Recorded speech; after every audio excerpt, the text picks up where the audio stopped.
All right, good morning, everyone. We're still just waiting for a couple more people to committee members to join before we get started with the agenda. But since it is past 11:30 now, I will walk through the preamble. So this is the January 16th, 2025 meeting of the Historic Ohio City Design Review Advisory Committee. The virtual meeting regulations and procedures. Actions during the meeting will be taken by roll call vote. Recusal due to a conflict of interest should be stated for the record prior to the start of any presentation, and the recused committee member will then leave the meeting for the duration of the case discussion. The chair will call the meeting to order and ask for a roll call of the committee. The administrator will introduce the first project. The meeting will then be turned over to the applicant to proceed through their presentation. Each presentation should be completed prior to questions and comments from the committee. Once the presentation is concluded, the administrator will provide background information and will read any received public comments when applicable, and the committee will then begin deliberations and project review. Please use the raised hand feature if you'd like to speak. After deliberations and review concludes, the committee will render its recommendation and/or motion. The appellant may then leave the meeting after their project review is complete. All projects will follow the same format until all projects are heard by the committee. Once all projects have been heard, the chair will call for any committee/administrative reports. After all reports have been heard, the chair will adjourn the meeting. Regarding community comments, any and all community members may provide their written comments, thoughts, or questions regarding projects presented to the committee. Community members may also telephone their comments or questions to the committee administrator. All comments, thoughts, or questions must be submitted to the committee administrator no later than 48 hours prior to the start of the meeting. Public comment received after the deadline will not be heard by the committee. Public comment will be collected by Landmark staff and sent to the committee members for review prior to the scheduled meeting, and then Landmark staff will summarize any received comments during the meeting. The applicant of the project is under no obligation to answer any community questions. Community members are invited to attend the Design Review Advisory Committee meetings, but there will be no open public comment period. Reminder about the design guidelines: all projects are being reviewed using the Secretary of the Interior Standards for Rehabilitation and are being considered for the issuance of a certificate of appropriateness. All projects are considered on a case-by-case basis. Presentations were received and distributed to community members or to committee members for review prior to the scheduled meeting. Changes to the presentation after confirmation of receipt by Landmark staff are not shown. The Historic Ohio City Design Review Advisory Committee makes recommendations to the Cleveland Landmarks Commission. These recommendations are not final actions. Depending on the scope of the project, submissions may be approved administratively or will need to be reviewed by the Cleveland Landmarks Commission. Projects will be scheduled at the next available commission meeting after an action is taken, if that's the case. So up on the screen are the aforementioned Secretary of the Interior Standards for Rehabilitation. I believe, see, just doing a quick head count here. We are one committee member short of quorum still.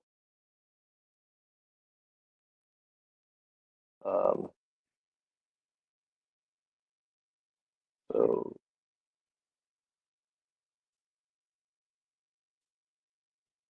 yeah, so I don't know if we want to, Madam Chair, if you want to wait another minute or two, or I guess if the applicant is fine, the issue with proceeding without quorum is that a formal recommendation can't be made and voted on.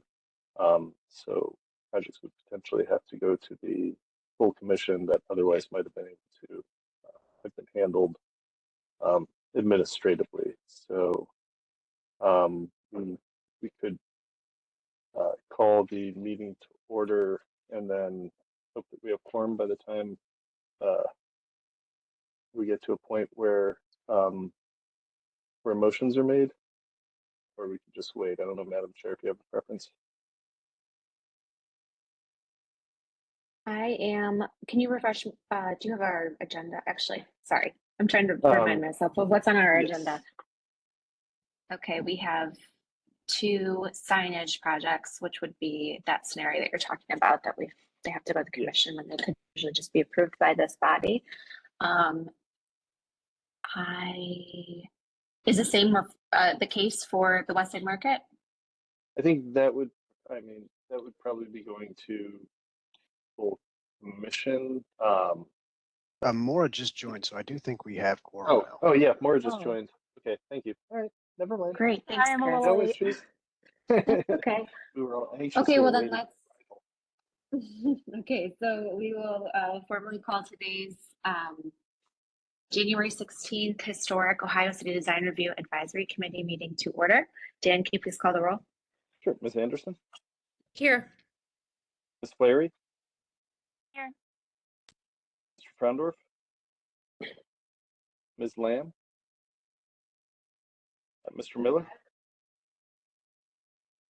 Mr. Persons. Here. Mr. Talley, Mr. Trevisano, Here. and Ms. Marinucci. Here. Right, Madam Chair, we do have quorum. So with that, we can move to case HOC 25-01 to 2098 West 25th Street in the Market Square Historic District. It's a storefront renovation, and I believe we have Baco. Am I pronouncing that right? Yes, you did. Good job. All right, nailed it. All right, I will There you hand go. this over to you, and you let me know when you want me to change slides. Yeah, so a couple of things. One is, I'm Bob Bako, one of the principals with HSP Architects. On the call with me from my office is Seth Moyer, who did the heavy lifting on this presentation and design. So I'm going to let him make the presentation to you guys, and I can chime in as necessary. And also on the call, I believe, is David Leb, who represents the building ownership. So in case you guys have any questions for him as well, he's available, I believe, to respond to anything. So Seth, I'll let you take it away. And like I said, if I have any thoughts, I'll chime in. All right. So this is our project. It's located at 2098 West 25th Street. The scope of work here, it consists of a installation of a new storefront and entry door. Additionally, we are looking into painting the existing brickwork. And just for context, you can see our project location. The face of the renovation, it interfaces with West 25th Street. And then Dan, do you want to click to the next page for me? So looking at some of the existing conditions. So right now, the facade of the building boarded up. The brickwork, it has a mismatch of different brick painted colors. And then directly adjacent to our building, there is another tenant that is looking at putting in a storefront facade as well. So if we click to the next page. So you can see the storefront system we're looking at putting in. We'd like to do a new storefront door in the center. We're looking at some new spandrel panels at the bottom and a new transom above. We are looking at some of the adjacent buildings near ours, and this looked like a common solution a lot of the other tenants were using when they renovated their spaces. So that was our main objective there. And then for the brickwork, we are looking at two different colors. We are looking at a black for our outside bands, and then we have a bit of a inset where we would like to paint that a lighter gray. And then could you click to the next one? So in addition to our space, there's a bit of a lip from the existing sidewalk. So we're looking at pushing in that storefront where the entry door is to provide an ADA ramp into our space just to make that transition a little bit more seamless. And then if you go to the next sheet. Do you want to click to, there you go. All right. So looking at this a little closer, we've gone with a black storefront system. So our thought there was, you can see to the left, there was a plan to put in a new storefront building to the tenant adjacent to the left of us. So we are just trying to match that context a bit. And then you can see how that existing brick, we want to paint it black. And then you can see that that gray area where there's a bit of an inset where we'd like to paint that a lighter gray. And then down below, you can see those spandrel panels. And then if you click to the last page,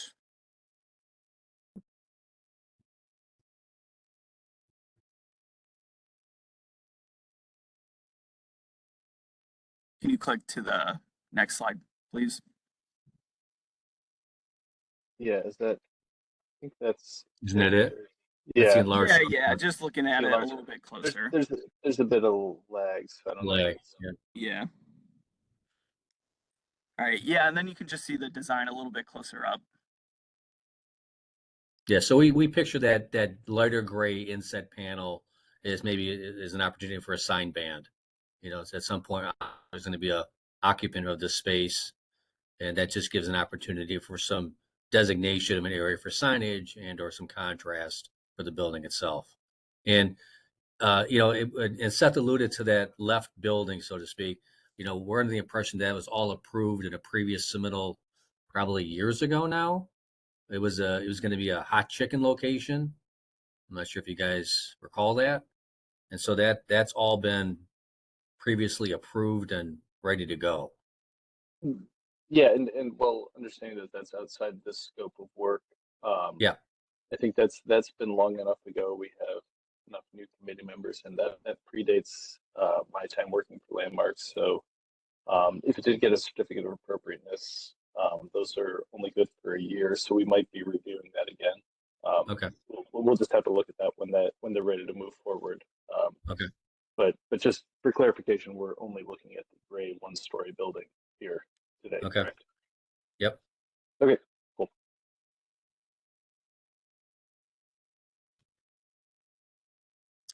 I think that's all we have. I mean, you know, the recessed area for the door, you know, you can see directly adjacent to the right. I know there's a tree in the way, but you can see that's common along that storefront, that streetscape. You've got a lot of those opportunities to provide a little bit more compliance than you would have.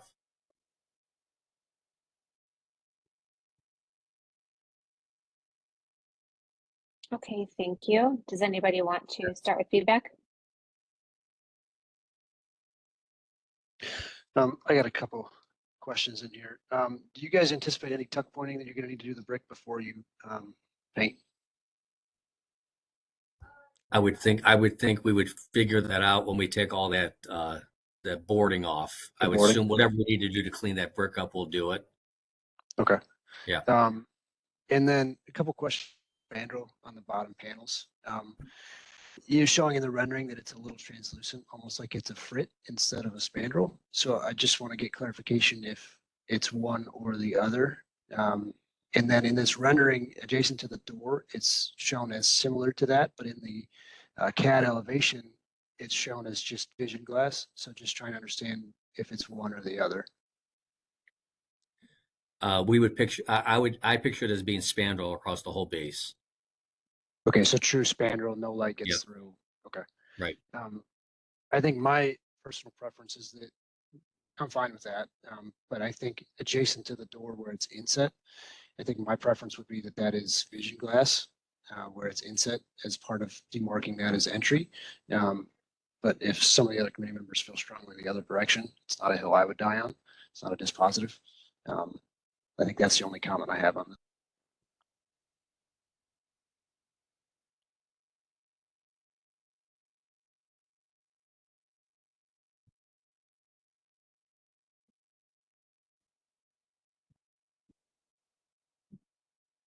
I just chime in. Not a voting member or anything. I appreciate the height of your transom bar, even though you know it necessitates you having a secondary transom over the door. It's a very common feature in historic buildings, and I know it's always tempting to just sort of draw a spandrel line at the top of the door, which was not always historically where they used to do it. So I appreciate that you have, you know, you give those each their separate space and let them be their own building elements. So just appreciate that. Thank you. Did you guys have any, find any historic photos of this building? Yeah, so there was really no historical imagery of our building per se. There was a historical photograph of the building to the left of it, Mhm. which didn't show our building existing. Previously, there was actually something else there. So, Yeah, we looked, we couldn't find anything. Okay, and then the like soldiered, and I apologize if Chris asked this because my internet went out for a second, so I didn't hear all of his commentary. The band that's above the transom, is that existing brick? yeah, that's Kind of looks existing brick. soldiered. Okay, Yep. and that's to remain, I assume. Yes. Mhm. Okay, And is that actually inset the way the signage panel above it is, or is that just? Yeah, that's correct. It's actually inset.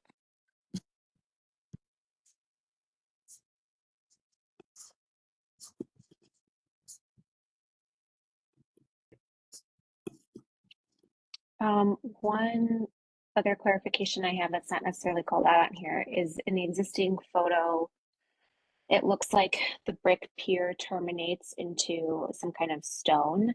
Do you know what that material is? Gun flanking the sides. Are you talking about at the base? Yes. Yeah. So it's an existing stone base. We think we're proposing to leave it as is.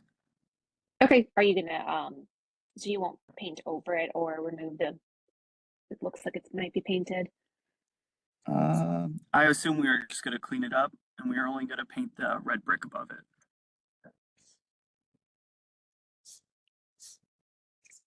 Okay.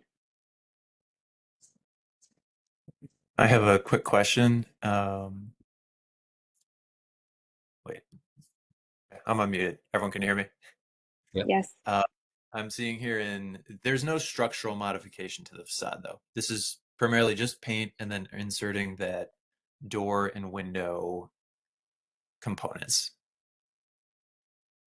Correct. Correct. Okay. I think that was it. Do we know of any other buildings that have, I'm sorry, I don't know if you said one way or the other whether this lower portion was going to be a slightly translucent material or a solid material. I guess when I saw it and when I noticed it, my immediate thought was that's not characteristic of the historic district. So I know one comment member said they were fine with it. I'm just like noting it. Do we know if this exists like anywhere else in the district, this kind of translucent fenestration portion? Through the chair, do you mind if I just chime in? Um, so it's not like historically.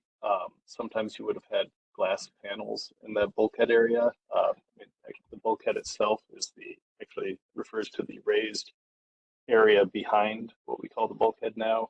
And so they would have glass on the front of them facing the street that would allow light and ventilation down to the basement. So having those as glass is, historically appropriate. A lot of times in storefront renovations, we try to honor that line of the bulkhead, and then the material underneath can be a number of things. We try and avoid just straight vision glass because that gives it a bit of a modern feel. But a spandrel glass sort of, I think is appropriate. It lets like the eye know that this was supposed to be something solid. A lot of times those would be, like I said, either glass or sometimes a little later, like black tile. So to me, assuming this is like a black spandrel panel, I think it's a modern interpretation, but I think would fall within the standards, the Secretary of the Interior standards. Cool. Yeah, and I'm looking at the old street view photo like 15 years ago when this was a furnishing store, and What you presented today, the project team, looks very good in the renderings. I think we're also very excellent. Thank you for presenting today. When I think Angelo, they clarified via my question that it's not actually translucent, it's true spandrel, so it won't let any light through those base panels. I guess just a clarification on that. Is it black spandrel or is it the dark gray or is it that tricorn? What is the color of those panels? Yeah, I We're think gonna- it'd be. Go ahead, Seth. we were gonna try and closely match it to that black paint we were gonna use on the brick. Maybe a slightly lighter than it, but pretty close to that black. Yeah. So the tricorn. Yes. Yeah, exactly. Yeah, there'd be a little contrast between the mullions and that spandrel. And you're gonna do that like surface 3 and then not do any stick built knee wall behind it? Exactly. Okay. Yeah, I have no issue with that. I'm just curious if anybody else has any preference on the side light adjacent to the door. Where it's shown here, that's vision panel next to the door low. Whereas in the rendering, that's shown as a spandrel panel low, where it's inset. I think my preference is that's a vision light so that reads as an entry and demarks the entry. Yeah, where it's different here, it shows it's just the door and then a spandrel low. Mm.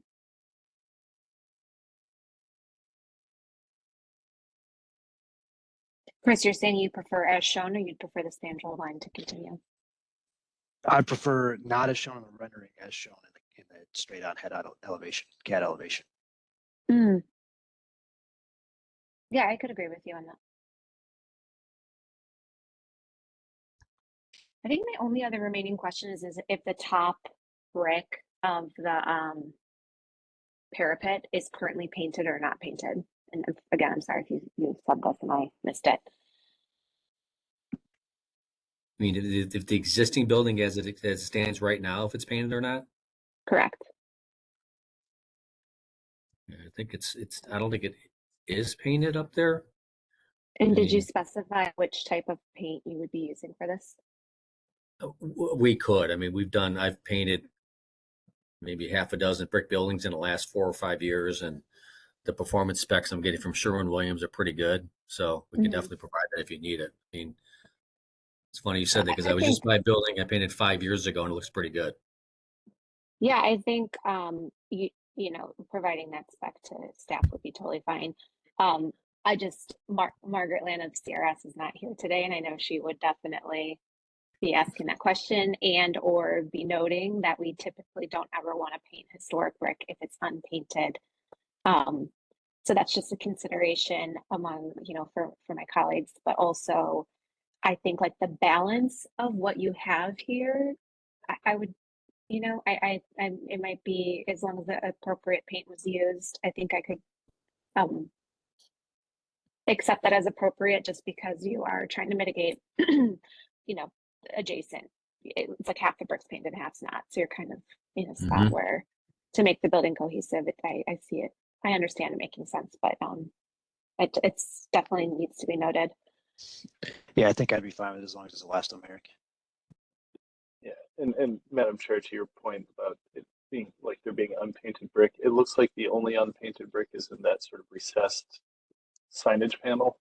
Yeah, it's but hard to see. there's maybe a couple courses that are painted within it that they kind of fell above where the old West 25th Street Furnishers sign was. So I think, yeah, when you've got a little bit that's not, you know, we always hate to see unpainted brick painted, but when cohesion is we understand the need for that too, for the desire for that. So yeah, I think your approach is spot on, Madam Chair. Thank you.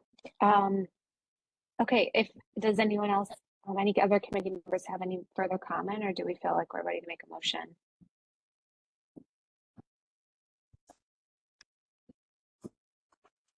And if not, if someone can make the motion, that would be appreciated, since I cannot. I will move to recommend approval with the consideration that the side light of the door be fully vision lights. Second.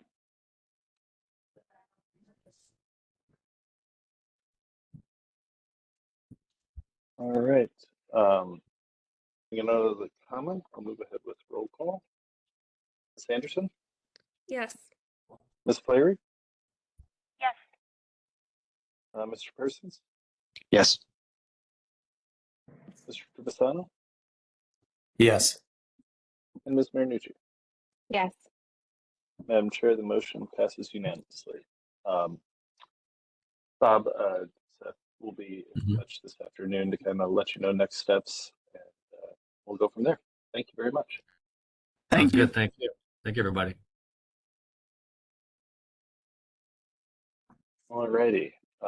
Next up, we have case HOC 25-02, 1889 West 25th Street, again in the Market Square Historic District. And this is for renovation and signage. So I guess the project representative wants to introduce themselves and then move through your presentation. Let me know when you want me to change slides. Thank you. Hi, I'm Abigail Arnold with Red Architecture. I'm working with both owner of this property and Chipotle, a new tenant, to update the existing space so Chipotle can move in. So the existing space is a Soho chicken whiskey. Owner is. Hey, hold on a second. I get out of this meeting. Oh, Bob, I think you're still live. So Chicken Whiskey is going to move with the owner has working with them, and then Chipotle will come in here and take the space. To do that, we won't be changing anything with the brick or anything like that, or even the forms. We'll be replacing in kind the placement of the storefront, but adding it so it's vision glass, so we can see in. That's going to be important here, and then just a couple signs on the building, to make it prominent for everyone to see what's going on here. We'll also have to have for functionality, we'll be adding an exterior walk-in cooler at the rear of the space. And there's an existing wooden patio area, wooden fence patio area or in this picture, it's metal because it's changed recently, but we're going to change that into just railing and more open, no top to it. So, yeah, this is the existing conditions. The front with the flat stone is all going to remain. We'll replace that sign, the little medallion sign they have in kind with the Chipotle. The white stucco on the side will get demoed. It's in pretty bad disrepair. We're going to replace it with a more modern stucco that will have a water membrane behind to help it survive longer. And it will also be a tan color, kind of matching that corner column you can see in that picture. But there's another picture following too. Yeah, thank you. And then that's the rear of the building there. So we have, the side has that patio. There's a little shed. We're going to demo that shed. And that rear in the middle, we'll have a walk-in cooler behind that. And then at the very back is kind of where this dumpster area is. That's shared with Chula currently. And we're just going to modify that just a little bit to clean it up. Just put a little extra fence around it just so it's tight and helps beautify it. And the Chipotle signage will be, you'll see some back there, which we can see on the next slide, I think. So this is the site. It's good. Yeah, so you can kind of, 25th on the left. We'll have that entry. We'll have a little entries feature. You'll see that on the floor, just some tile. The patio on the side, that's that through area on Gould Court between Mitchell's in the area. A couple of concrete landings just to negotiate some grade issues. The doors are like a couple inches up from the grade, so we just want to make that smoother, easier for everyone to get in and out. And then as we keep going to the back, there's the space, the pad for the walk-in cooler is going to fit, and the dumpster. Yeah, so then, yeah, you're good. Go ahead. Yeah, so this is the side, so you can see the patio.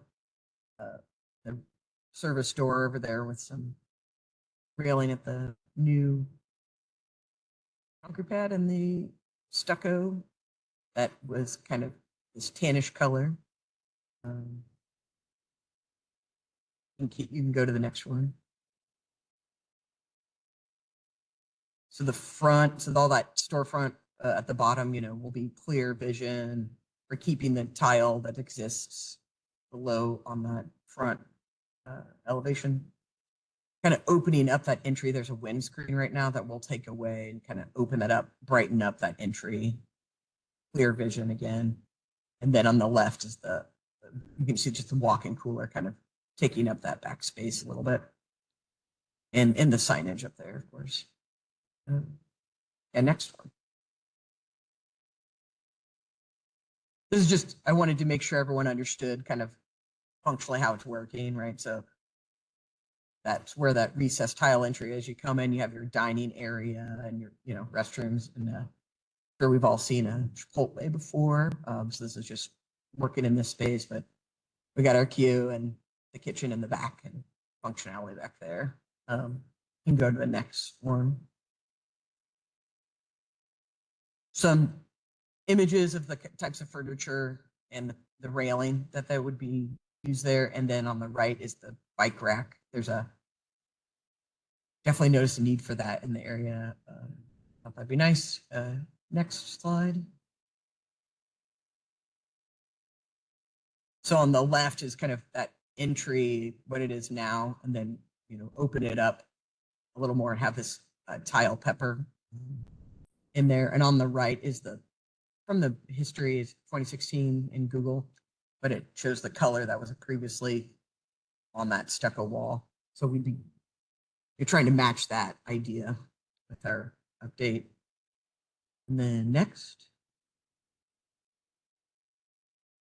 This is the signage area, kind of how we're gonna have little guardrails, like just some metal structure where it attaches to that's gonna just be clean, to really make the signage pop, and also just give a little safety for the roof up there. The guys working on things. Next up. Some details here, mentions, attachments, specifics. Keep going. This is the medallion on the front. It's just going to kind of match sizing and keep going to the next, which looks like this. It's going to be illuminated. All the signs illuminated internally. Next. And the signage, we'll have little medallion graphics. They're just vinyl graphics that go on the doors. Just little 12-inch diameter ones. And some hours on the building, and you can see that here, and just some vision glass, and kind of what you'd be experiencing from the outside in that way.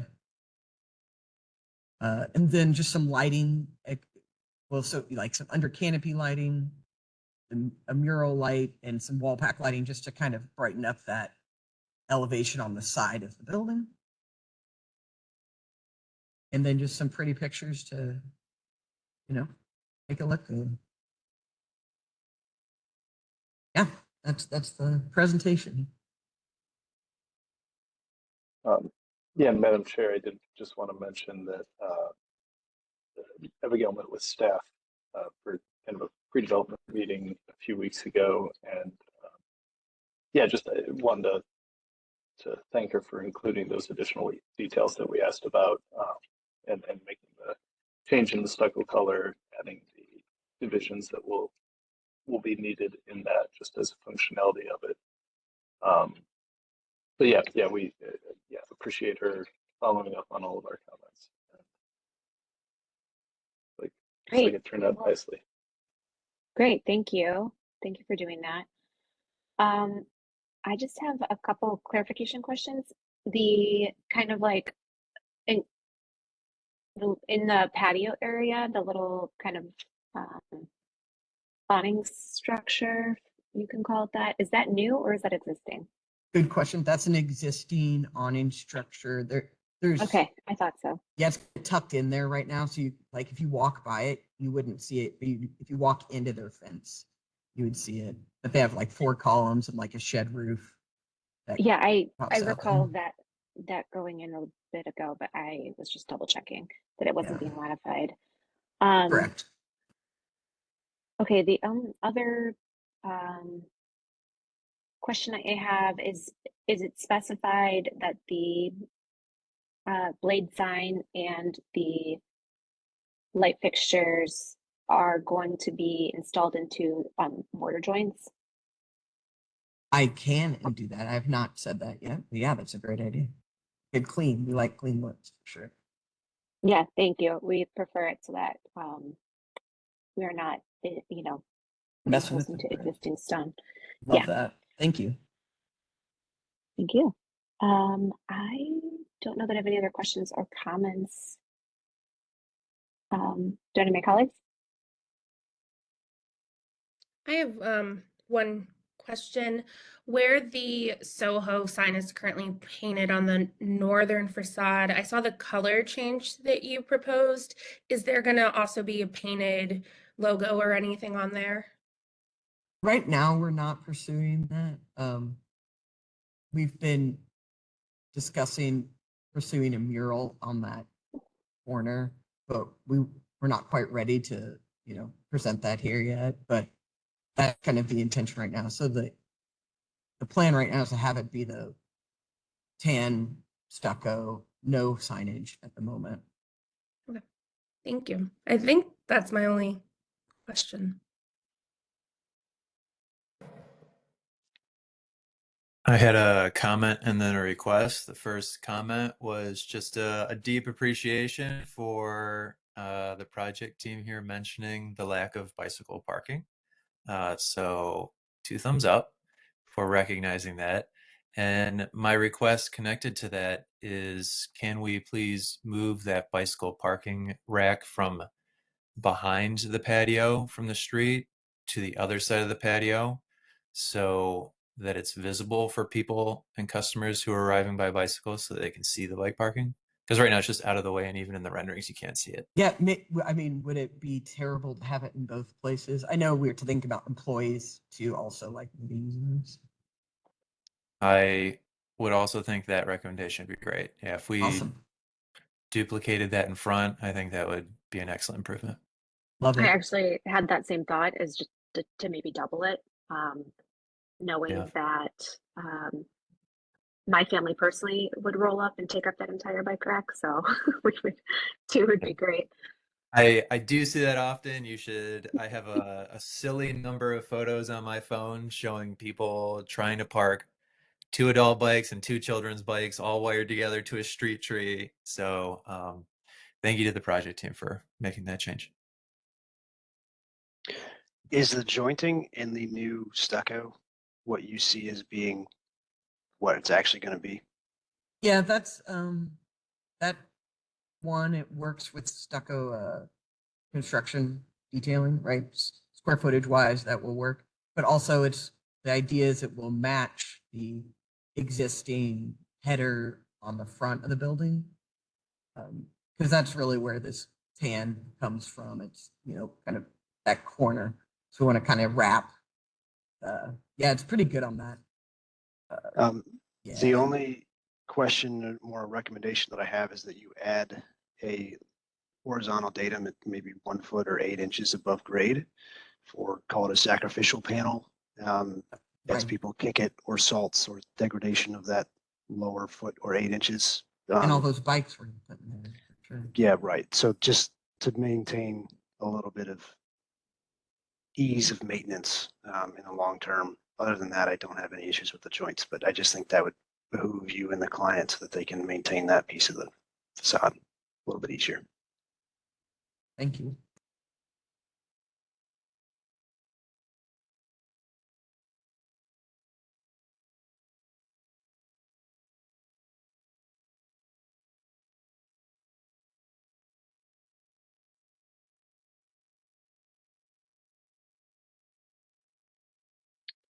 Any other commentary from the committee, or do we feel like we're ready to make a motion?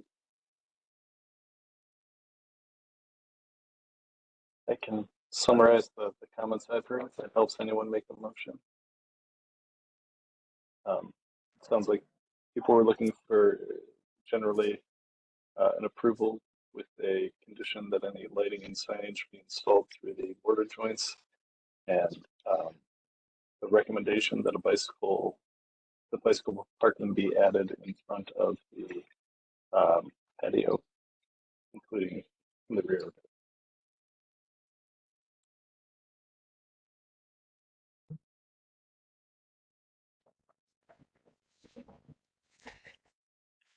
I have such a bad memory. I would make the motion, but I forgot what the first one is. I only remember my bicycle parking part. You could just say so moved if you So moved. I so if you moved. don't just if you agree with what I just said. Thanks, Dan. Second.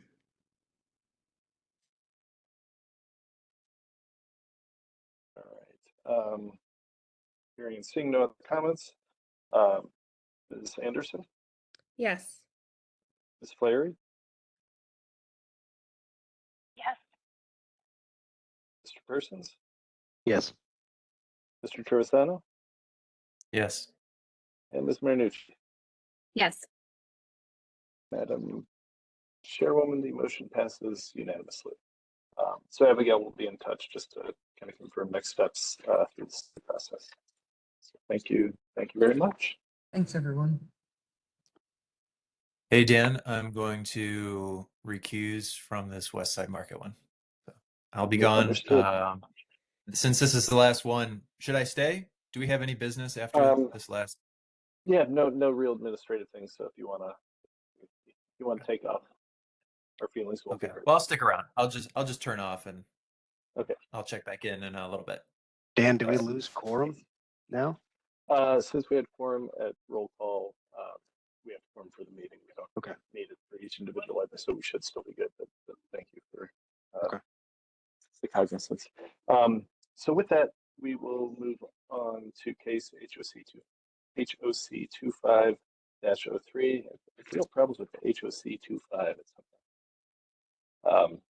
But that's West 24th Place behind the West Side Market, fencing and screening. So we have Amy Haney and looks like Rosemary Moudry here.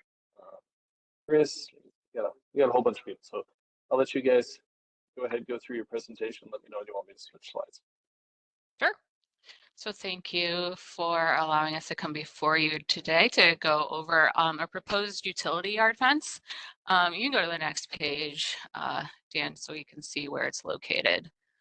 So with the renovation to the West Side Market, there are a lot of infrastructure upgrades that we are proposing, along with some resiliency upgrades. Along with that comes a lot of large equipment.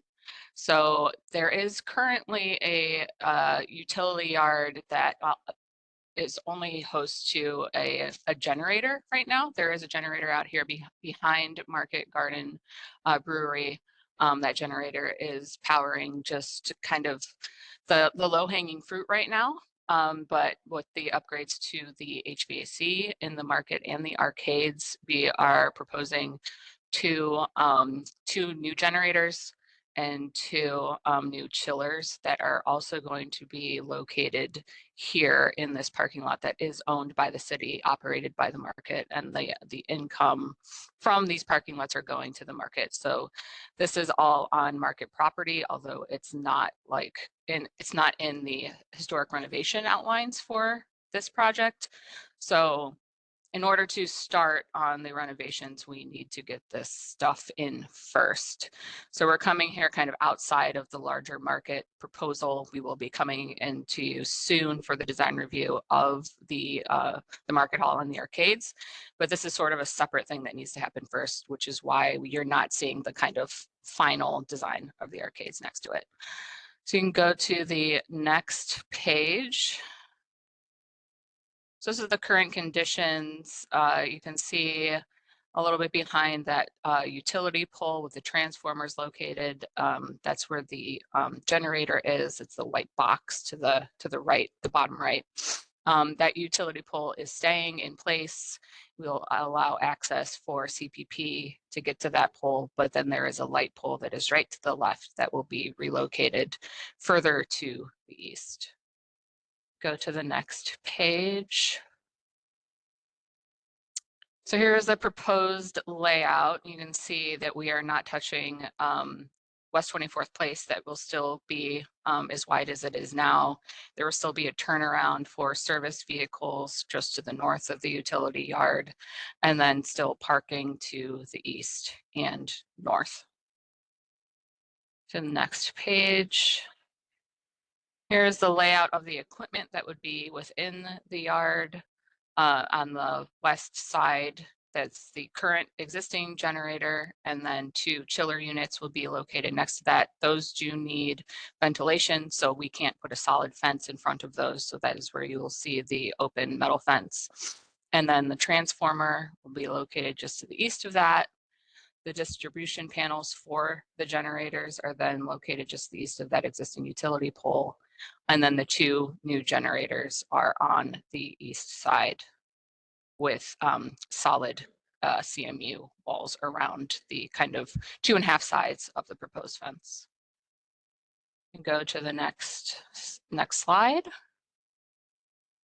So here's some elevations. Hopefully you've had some time to look over this in a little more detail, but we are proposing an 8-foot fence that is not going to quite cover the height of those chillers, but will help reduce the sound coming from those. And then it will allow us to propose public art or murals on these walls. That is a plan of the owner, and Rosemary can talk about that a little bit later. But for now, we are just proposing the walls back up for those murals, and then we'll be working with the art director about the best process to source the artwork for those murals.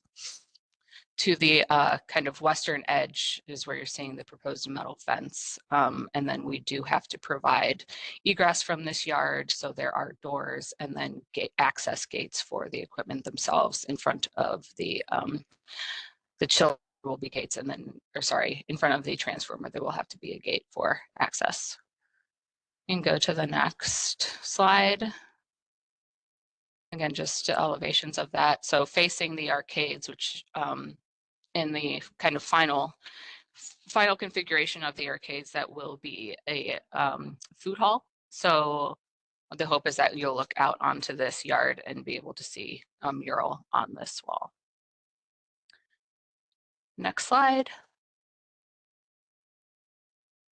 So here's a view from the parking lot looking into the yard. So you can see the heights of those chillers and then the elevations and the colors of the fence. We are proposing 2 courses of split face CMU, and then the just typical CMU above that with a CMU cap at the top in kind of a beige color. Next slide. Another view looking down West 24 Place towards the arcades in that open fence area. Next slide. And then a view down Market Ave Alley to the left would be the arcade building, and then to the right, the solid CMU wall. Next slide. And then a view looking east, catching the open fence area and the CMU wall area. And next one, is there one more? Is this the last one? Here you go, there's some snippets of the materials that we are planning on using for the fence and the colors. I think that might be the end. It is, yeah. All right. That's what we've got. I'm looking forward to any questions, comments. Committee. Can I jump in really quick, Amy? This is Sure. Rosemary, Executive Director at CPMC. You know, obviously Amy kind of walked through all the equipment that's needed there. You know, just the West Side Market is a very stuffed site as it is already. You know, our loading dock area is busy, full. You know, the market has a lot of businesses, a lot of trash generation. There's a lot that's already crammed into the historic footprint. And so, I just want to emphasize that, this building has not had modernized heating and modernized things like that. Today, the market, to go out in the market hall today requires you to wear gloves and a winter coat. And our merchants are wearing like long underwear under their winter coats and full hats in order to be in there. So, just to take a building of this magnitude with basically no systems to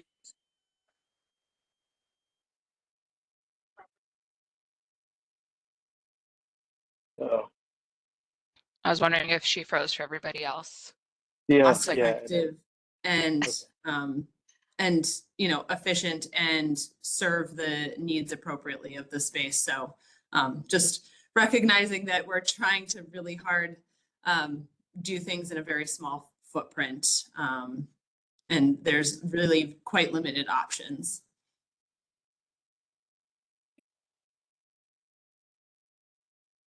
I guess just from staff perspective, I will add that this area that they're utilizing has kind of long been used as a utility area for the West Side Market. At one point, there was a trash compactor there. I think before that, there was something else that I can't remember. But it's sort of the only real option where they're where you're not crowding the historic site or having it right in the middle of the parking lot. I did want to share Mr. Frondorf, who's a member of this committee, was unable to attend today, but he did want me to share his comments. He says because it's a very public area, despite it being in the back of the house, he'd urge the material be more appropriate for the historic district, such as a brick, or maybe even the same or similar brick as the West Side Market itself. It's a utility room, but it doesn't need to appear as one. I think that, in reviewing these, these drawings and renderings ahead of time, they don't communicate that there's intention to do public art on those. So I think that needs to be balanced.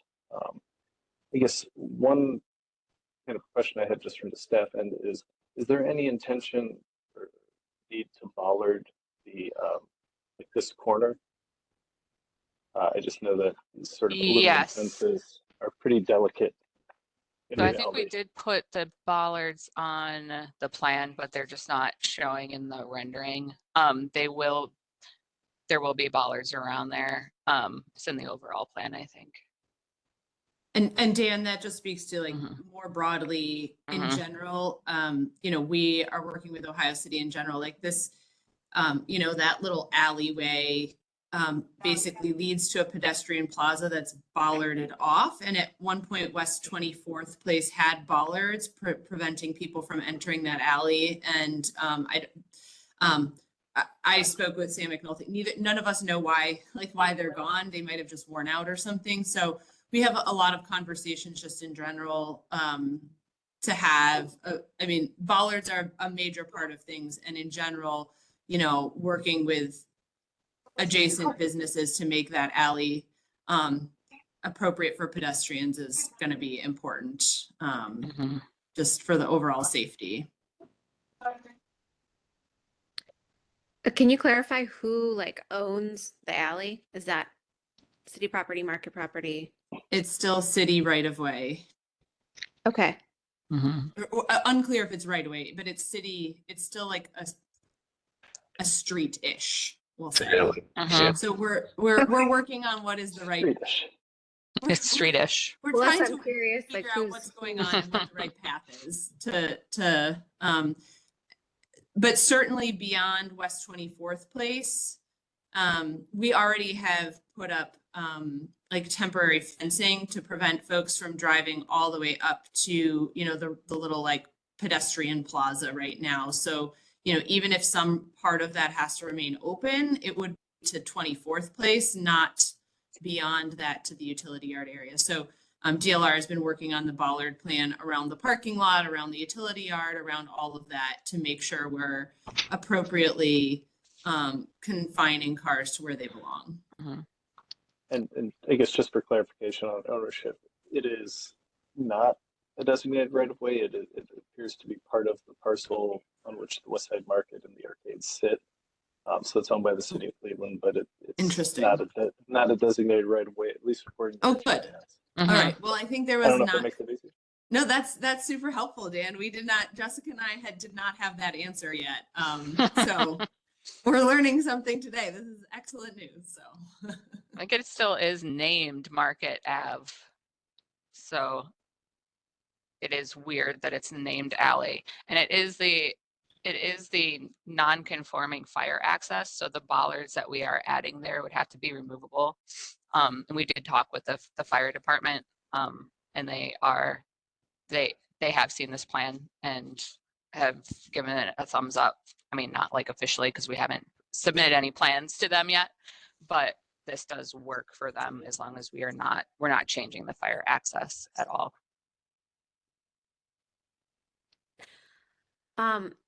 Thank you. Is there, I'm just not sure what this is like, zoned as, is it 8-foot fencing requiring a variance?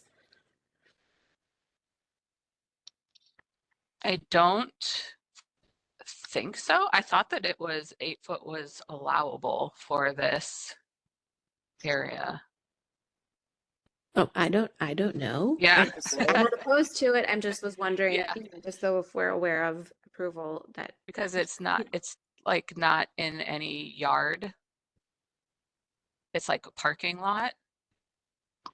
Yeah, I would hope Yeah. not. Mhm. I guess, Yeah, do you know, Jen? I don't know. It's in LRC4, but I don't know. Yeah, what I couldn't as far as find fence any height goes. guidelines. We can look into that. Yeah. I know many years ago we approved a fence around the generator at was it Franklin? At one of the buildings along Franklin, and it did require a variance in that scenario, but it doesn't necessarily match this body. It's more just knowing if something is non-conforming or not.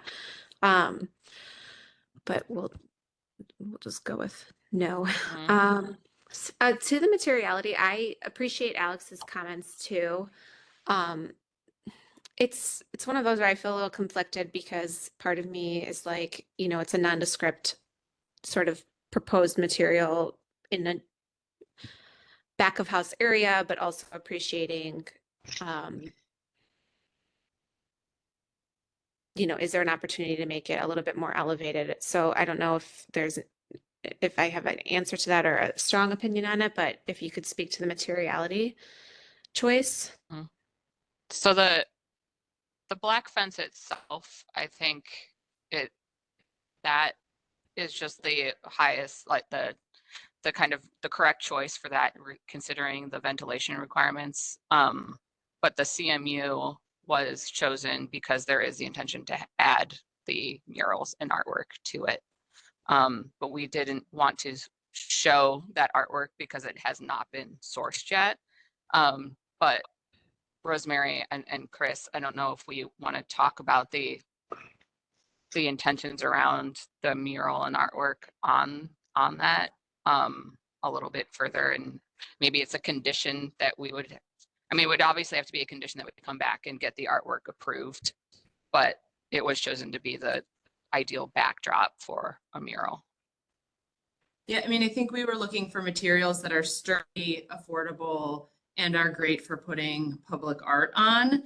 I mean, frankly, we have a pretty heavy lift for fundraising. And so, there come with trade-offs. If we, make this a brick utility yard, what aren't we doing on the market instead? So I think there's also just that trade-off. And again, we also want like something that's secure and I think because the intent is to have public art, frankly, I think even if it was brick and the brick were attractive, it would still be an 8-foot tall, pretty long stretch of just brick. So again, I think while it might be attractive, I don't think there's a scenario where we wouldn't want to put public art over top of it. And so if we're going to do that, and that's our intention, I think this is, the kind of best combination of backdrop for that.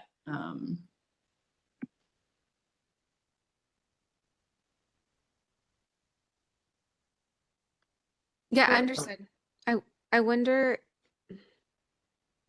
I'm like plus or minus on this because we have like the kind of more rough faced material kind of banding at the bottom. And then I'm like, well, could you maybe even just play around with the push or pull of the material, like the way the bays of the market across, the arcade across? But then is that then limiting the art? So I don't know. I Yeah, don't know we what had the right same answer thought is. process. Yeah. We Okay. talked about it too. I and get what you're yeah. doing. It's just Yeah. like, we had a version that had it more in a bay scenario, and we kind of, you know, feel free to give feedback, but we kind of all agreed that it was gonna, to your point, be kind of limiting on the public art. And we really liked the idea of having this, like, if you're gonna have a long expanse, like, give yourself the freedom to do something, you know, long and that has a lot on it. Not that we're gonna do a similar mural, but I think about the very long wall by Tony Brush Park on Mayfield Hill. And just, you know, there's an opportunity, like that mural is so long and so big and so much content. And I feel like there's an opportunity for us to like really be able to use this as a place. There's very few walls in the market where we can do things and add more modern color and art, and so this is like this sort of having it as a blank canvas like gives a lot more flexibility to the artist and to like what we can do on it. So that is why we leaned that way, but we had a version that didn't have that, and we all just kind of preferred this more, but I think we're open to something else. great. That was the exact mural I was thinking of too when I thought about if you would want to divide it or not. But okay, that's enough for me. I mean, I don't have any, I'm comfortable with what's proposed. So I'm curious what my colleagues have to say. Can you talk about what the ultimate program is going to be inside the North Arcade, if it's going to be different at all? And more specifically, kind of what's going to be in this image, page left, just right across the alley from this enclosure? So the North Arcade will be where the food hall is located. So all of the produce vendors that are currently in this section of the market will be moving to the East Arcade. And then the North Arcade will be a food hall. So right across from here, this kind of stretch of fence will be a couple of vendors. I think there are 2 vendors. So they'll be like making fried chicken or like noodle bowls or something in their kind of bay, and then next to them would be like a seating area. So it's kind of a mix of like food production and seating area. And then there you go. There's two vendors, which is that kind of, it's not a full height wall, but a half height wall for food prep. And then where it says North Arcade, that would be seating. And then the doors are kind of at the end of that 24th Place alley as another entrance into the arcade. Okay. Which would hopefully be pedestrian. Right. And then are these 2 generators shown? I mean, I'm assuming you know because you've stated like the clearance chiller unit, not just clearance, but kind of the percolating of the air for the intakes. Mm-hmm. Do you know if those 2 generators are diesel or natural gas? I don't know. I can go ask them, but we do know that these are all as close together as they possibly can be. Okay. The reason I ask is because diesel, they need like the underground storage tanks. Just to be able to fill them. Right. Well, yeah, that too. I'm kind of leading into my actual question here is because I have serious concerns about the acoustics that this yard is going to put out. It's only 18 feet away from what you described as a public space. Each of these units are putting out, I mean, on average, something this size, I would guess, is probably anywhere from 70 to 100 dBA a piece. Mm-hmm. And you've got a wall that's not even as tall as what you show in the rendering as one of these units. So, like, in my mind, that's not even going to shield that noise level is going to be into that interior space. So I don't know that I can approve this without seeing something from an acoustician. We can have them email you. So we did look into that. We have our acousticians that did do the calculations on this. Okay. So the kind of ambient noise around the market is about 62 decibels. And that is exactly what the generators are going to put off when they're running. Right. But Yeah. they're not going to be running. It's more the So chiller. it's the chillers. It's the chillers, and that is what they will be putting out. And they are away from the kind of edge there. So the 8-foot wall brings them down to like high 50s. And so it's going to be blending in with the ambient noise. Right. But within the North Arcade, you won't be able to like hear them and recognize them as Discrete. like unique. Yeah. Unique from the ambient noise in the area. I think the only way that you could like really eliminate the noise, so if you're like standing right next to that wall and like want to eliminate that noise, which you can't eliminate just the ambient noise, but eliminate specifically the chiller unit, is going to a 12-foot wall, which seemed just not worth it because it would not cut out the ambient noise of the neighborhood. Is it feasible to sink this pad? I don't think so. Okay. So all of the utilities are coming in under the arcade. Okay. And they would go below From the north. There is sanitary going there. Okay. I mean, knowing that you've done the legwork with the acquisition gives me a lot more confidence that this will work. I mean, that was my major concern, is that this was going to put out a lot of noise. I mean, the generators will, but if they're running, then yeah, the generators are. It's like the least of the problem. Yeah. Everybody's going to want to hear the generators if they're running. Yeah. Yes. That'll be a glad that good the market thing. has power. That'll be a it's good really thing these- to hear it. The, Yeah. the two chillers are Yeah. two chillers are the ones that put out a lot of noise all the time during the summer. Yeah, we felt like the trade-off to reduce the sound to go from an 8 to a 12-foot wall does just the experience would be really poor. Right. Yeah, 12-foot Yeah. tile wall is a Yeah. lot. It just seemed really intense. That's a Yeah. clinic enclosure. Yeah. I think you really only got, I mean, every time that you go down a couple of decibels, it reduces a lot, but it was really only from like 56 to 54. So it wasn't like you were completely removing it. Sure. So it just wasn't worth it to like, even to be in an alley and feel like a 12-foot wall right next to you would not be great. Okay. I mean, that takes care of my main concern on this.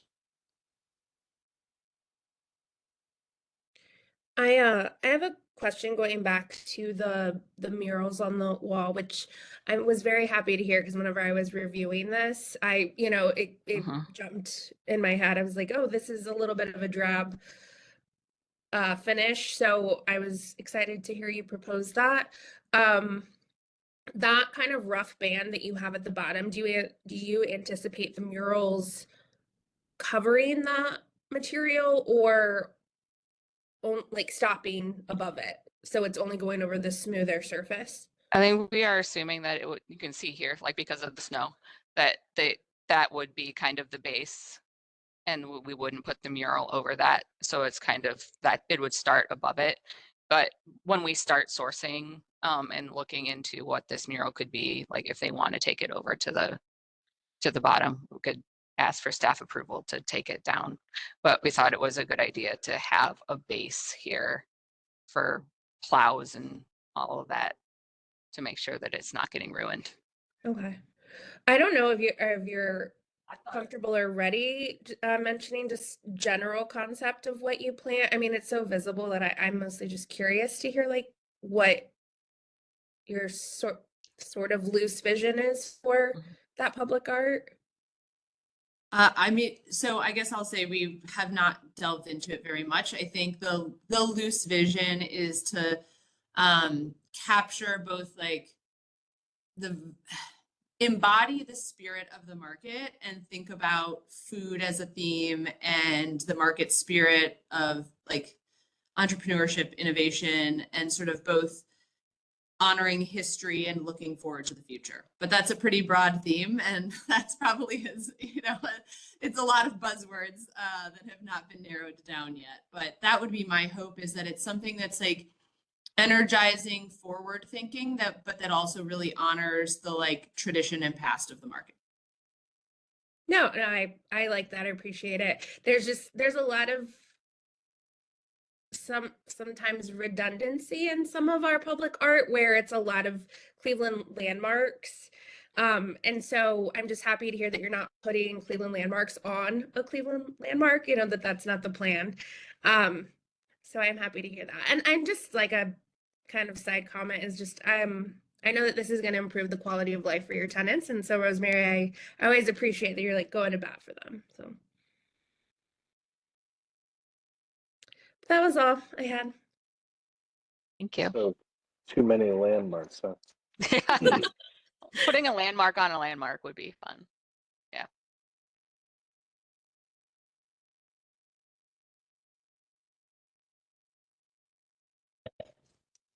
And Dan, is this for final approval of this portion of the project, correct? Yes, yeah, they were going for final, and I think just given the visibility of it and the fact that everybody knows that loves the West Side Market, will be going to the Landmarks Commission either way. I feel like anything we do to this property has to go all the way up. Yeah, that makes sense. Does any of the other committee members have any commentary? Are we ready to make a motion?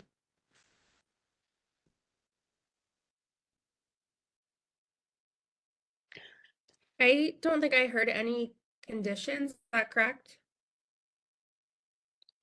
I didn't note any. I mean, they'll have to return with murals when they have those, but yeah, I think any issues or questions were talked through seemed to everyone's satisfaction. Okay. Well, I'll go ahead and move to approve as is, as presented. I will second. Not seeing any other hand raised or hearing other comments. Ms. Anderson, Yes. Ms. Flaherty, Yes. Mr. Persons, Yes. and Ms. Marinucci. Yes.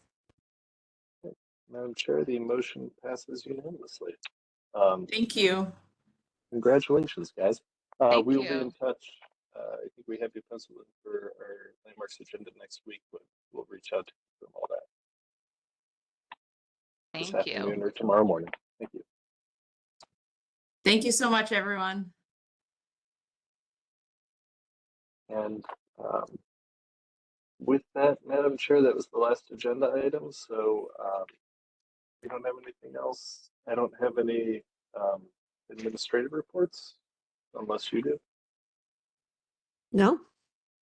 I guess I will mention, it sounds like for those of you that knew Tim Barrett, sounds like there is a memorial service planned for this Saturday or next Saturday, the 25th, from 1 to 3 with the actual service starting at 3. If you're interested, I can pass on details to that. I think I sent them to a few of you that I know knew him, but if there are others who are interested, just let me know and I can get you that info. I think they're doing an obit on the 19th. So yeah, that's all. Great. Thank you, Dan. So I guess we'll formally call today's Historic Ohio City Design Review Advisory Committee meeting adjourned. All right. Thank you all. Thank you.